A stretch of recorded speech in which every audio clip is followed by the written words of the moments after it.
Come on.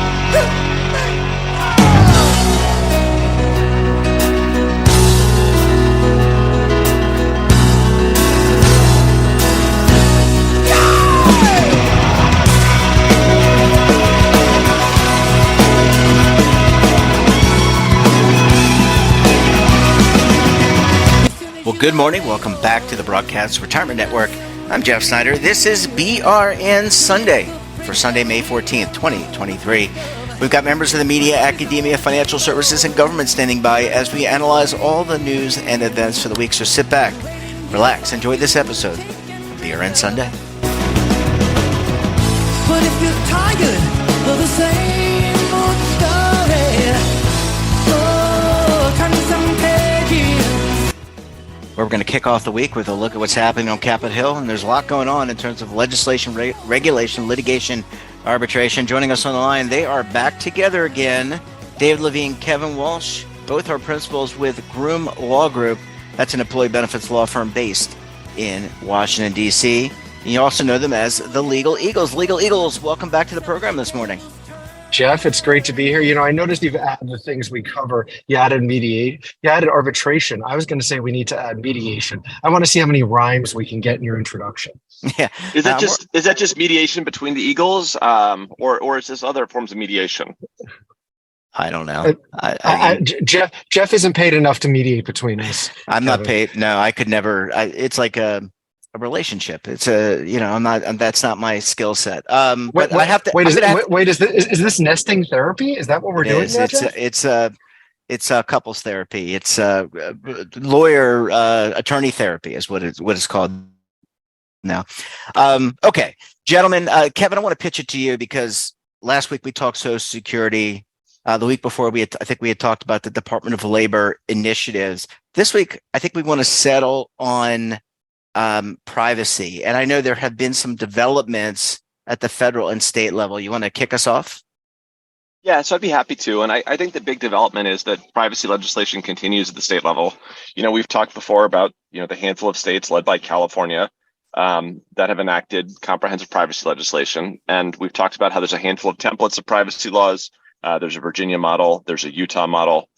We've talked about kind of the different approaches. And what's going on now is we've got a couple of other states, Montana, New Hampshire, Oklahoma, Tennessee, and Texas, that are working on their own comprehensive privacy legislation. And I think the most significant of these is probably Texas, where, Texas has been, working closely with stakeholders on privacy legislation that is probably going to be perceived as easier to comply with than the California model. But that, there are still concerns that, the way that it goes about requiring businesses to limit their use of data could prove onerous. That being said, so far the benefit space has been largely, positioned well for this privacy legislation, with the exception of California's privacy bill, the California Consumer Privacy Act.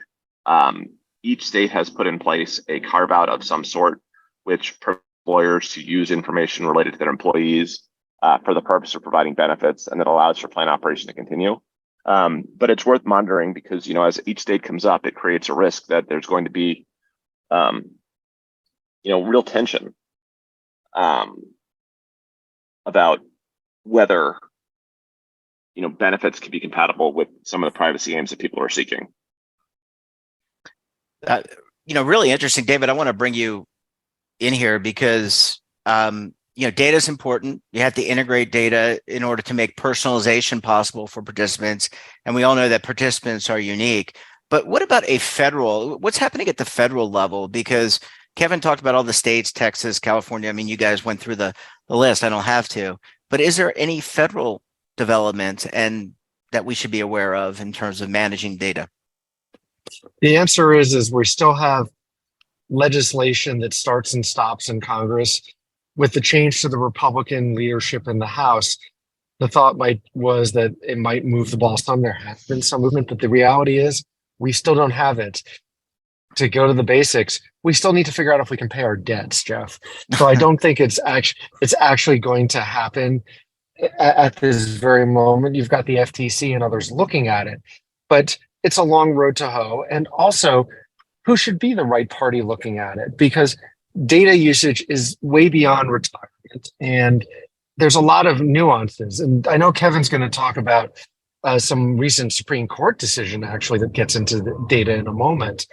But one thing I also mentioned, just to sort of pivot a little here, is that at this point, California is actually driving some things. We are seeing with service providers and sponsors documents about CCPA and use of data that are starting to pop up. There's different positions and different philosophies. I'm not going to say one is right or wrong, but about how data gets used in retirement plans. But you talked about personalization. I'll take it to ancillary support and services, things like wellness and other items, or even bluntly just cross-selling, and how that gets brought into the dynamic at this point. And there's a lot of discussion at this moment as to where does ERISA begin and where does CCA come in. Things related to ERISA are very broad and it's preempted, but some people are taking different perspectives. But then there's the Supreme Court. Yeah, and I think that's a great lead in, David. I think one of the things that we wonder is, we talk about data. There's a property framework where, you own data. There's a use framework where, you may have data, you may be able to control data, but it's, not your data. And then there's kind of a human rights framework where data just is something that's out there and we put restrictions on the use of it, regardless of the framework. And earlier this week, the Supreme Court decided a case, Simonelli versus the United States, and doesn't seem like a case that would be particularly relevant to our area at first glance. It is a wire fraud case. It's about wire fraud. It's about, bad state actors. But the question that the Supreme Court is asking is, is control of potentially valuable economic information a traditional property right? So do you have a property interest in something, in having control over potentially valuable economic information? And the Supreme Court, 9-0 went through this in detail and concluded that having control over potentially valuable economic information, and I'm using that long phrase because I don't want to shorthand it because it's their words, is not a traditional property interest. So the key point here is they say, the right to information necessary to make an informed economic decision, while perhaps useful for protecting and making use of one's property, has not itself traditionally been recognized as a property interest. So it weighs again in favor of the idea that, the framework for protecting information may be one where we have to look at it as a human right, or maybe one where we have to look at it as, limiting how something can be used. But it suggests that a property framework may not be the right way for looking at data and information. And that makes some sense because, in theory, I have a spreadsheet. I email that spreadsheet to 10 people. I still have the spreadsheet. Now the other 10 people have the spreadsheet. If I have gold, I can't give everybody else gold and still have my gold. So, we'll have to see how this goes. But the Supreme Court's the top court. It's not directly on point in the benefit space, but it's a framework. But Kevin, that reminds me of the fairy tale of the spinning straw into gold and how it can be done endlessly. I think that's a great idea. Was that Rumpelstiltskin? Who was that? I think it was Rumpelstiltskin. That's right. I don't know if I find a photocopier that can convert gold into more gold, I might have to quit my day job, listeners. Yeah, but you'll still be an eagle forever, Kevin. Yeah, I used to try, and we're going down a really bad path here, but I used to try to Xerox dollar bills. Do you remember the old machines that would take dollar bills, the Coke machines? When I was a kid, I tried to do that, but it didn't work. Anyway, I thought that was a crime, Jeff. It is a crime. That's why I said I'm going down into fair. Meanwhile, the feds are probably listening to this, and I'm going to get a knock at the conference room door in a few minutes. All right, we're going to leave it there, gentlemen. We got to pick up this conversation again in the next few weeks because my question to you, and we're going to leave it here. It's rhetorical. Is the retirement industry behind when it comes to privacy and data? Don't answer. We'll come back to this. Gentlemen, great to talk to you as always. Thanks so much for joining us, and look forward to having you back on the program again next week, guys. Thanks for having us on, Jeff, and thank you, listeners. Bye. Bye, everybody. But if you're tired of the same Imagine a new television network that will make you richer, healthier, and in control of your financial future.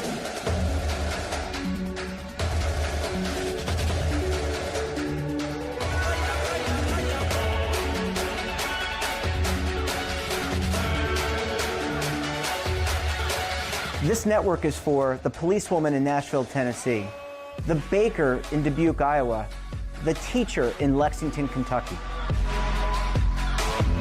We want to make the idea of savings and retirement culturally relevant. But what do you see as a defining issue of the midterms? Especially for the smaller businesses. I mean, they are the lifeblood of the American economy.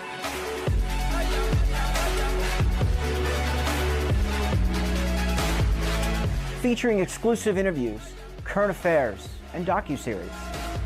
33 years old, you retired early. The philosophy is money only matters if it helps you live a life that you love. But you got to start thinking about retirement as soon as you get in.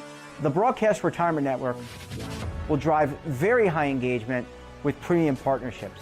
So this isn't retirement and savings for your parents or grandparents. This is for all Americans. And we're going to change the way you think about money.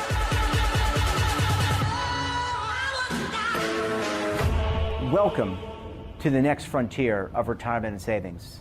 This is BRN, the Broadcast Retirement Network. Are you stuck with a low credit score? A credit report and score that's causing you to be denied credit or pay higher interest rates than others for the same things? Then do what Terrence did and call Credit Repaired for your free credit evaluation to help restore your credit. I started thinking about buying a new house, and my score wasn't where I needed it to be. I called and spoke with one of the representatives, and we just had a good conversation, and I liked what he was saying. Just one call for his free credit evaluation was all it took to start back on the track to repairing his credit. I'm seeing the deletions and I'm getting the report, so I know something's being done. It does make a difference to me. All it takes is one call to get started. Credit Repair has given me a second chance to have a better credit score. Don't let a low credit score hold you back another day. Do what Terrence did and make the call for your free credit evaluation. Call 800-819-4152. That's 800-819-4152. Again, 800-819-4152. Welcome back. Now time to turn our attention to the markets, economy, and a lot more. Joining us on the line to help break it all down, he's the lead anchor for the TD Ameritrade Network, Oliver Renick. Oliver, thanks so much for making some time with us this morning. Sure thing, happy to. Yeah, I'm sitting here looking at my cat Sebastian, where he's asking me about the market, right, Seb? And he asked me to ask you, Oliver, If the price of litter is going up? Yeah, is the price of litter going up, Sebastian? He's all confused. All right. Actually, the price of cat food, because that is outlandish, as you know. Yeah, yes, I do. We both have the same prescription cat food, and it's heinous. It is. It is outrageous. See what you cost, Sebastian? Anyway, as we digress, Oliver, why don't you take us around the stock market this week? What did you see? Break it all down for us. This, I hate to inform you, may be one of the more boring, uneventful discussions we've had since starting this podcast. The market basically is in a standstill. The S&P 500, despite a huge rally in big tech companies, is basically stuck under the same level that has acted as a ceiling all year, which is around 4,200. Now, we are certainly at the high end of the range for the past year, and we have strength generally building from the big sectors that matter the most, which is, of course, technology, consumer, and the mega cap companies. And the NASDAQ is making new year-to-date highs almost on a daily basis. But we are finding that the rest of the market is just struggling to keep up. On the one hand, it's nothing really to be too concerned about because if Apple and Alphabet and all these other companies keep grinding higher, then the market eventually will follow, or at least won't go down too much. But I would argue that on the margin, it's been about 2 weeks now in which there are kind of about 10 days on the margin, there are some signs that maybe this big bull run of the last 6 months is growing a bit weary. I'm happy to get into that if you want. Well, let me ask you, Sebastian asked me to ask you about not the price of litter, but about consumer sentiment. And also, does the debt ceiling conversation, I feel like you and I have talked about this so much over the last 4 years of this show and podcast, maybe 5 years, whatever it was. Exactly. Do any of those things, consumer sentiment and or the debt ceiling conversation, which no matter who's in power, quote unquote power, because it's a democracy, representative republic, but no matter who is in control of the purse strings, does any of that play into what you're seeing every day and every week on the market, at the market? Right now, not so much. Now, in kind of a backwards way, I think it actually helps elucidate where we are in our status of the market's connection with the economy, because the debt ceiling, as you point out, is something that we've talked about so many times over the past decade. 2011, 2013, 2014, 2017, during COVID, 2021. So it actually kind of makes sense that one of the big headline events right now is something very familiar, because VIX is actually quite low, volatility is muted, and the markets are actually pretty calm. And in a way, having the debt ceiling as the biggest threat is almost like a return to normalcy in a weird, perverted way, given that the last 2.5 years we've had much more bizarre, unwelcome issues, pandemic, generation high inflation, et cetera. So in some ways, the debt ceiling is kind of like a familiar foe. And the market is basically right now just not taking it seriously. In 2011, when we ran up on the debt ceiling, Treasury yields dove, investors bought bonds, they sold stocks, and that's just not happening right now. In fact, one of the things I mentioned earlier that kind of on the margin is perhaps kind of a creeping bearish signal is that the dollar is actually firming up. So despite all the talk about the debt ceiling and the regional banks creating this big economic collapse that's going to cause the Fed to cut, the dollar has actually been inching higher and picking up a little bit of momentum. And that probably tells us that either the Fed is going to have to keep being aggressive, or that the stock market's running out of steam and people are buying the dollar as a hedge basically again. So that's just kind of a side thought. Oliver, last question to kind of tie it all together. I want to ask you about Silicon Valley Bank, the impact of credit, commercial real estate. We have talked about it on our network. I'm sure you've done, I mean, you do 10 shows a week, right? At a minimum, you're probably talking about commercial real estate as well. What's that all mean for regional banks? What does it mean for credit lending? All this in the face of the Federal Reserve still raising rates. We're not sure if it's going to taper off or not. I guess you're closer to that than I am. But let's talk a little bit about the commercial real estate market and what does it mean for lenders? So I kind of I view them as two separate things. Firstly, to address the regional banks. We have now basically every week for the last month, almost 2 months, had some regional bank scare. This week, PacWest dropped. Before that, it was First Republic. And we just keep moving down the list of banks that meet certain financial characteristics that the market is worried about. Percent of uninsured deposits and percent of hold to maturity assets relative to their total capital. And the companies that you would expect would be the most stressed those are the stocks that are crashing. So what's interesting is that the market is also not very concerned about it at this point, because when Silicon Valley Bank went bust, we saw this huge rally in bonds.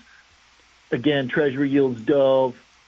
and it was clear the market was positioning towards risk off, and that just hasn't been the case for any of the regional bank developments the past 3 weeks.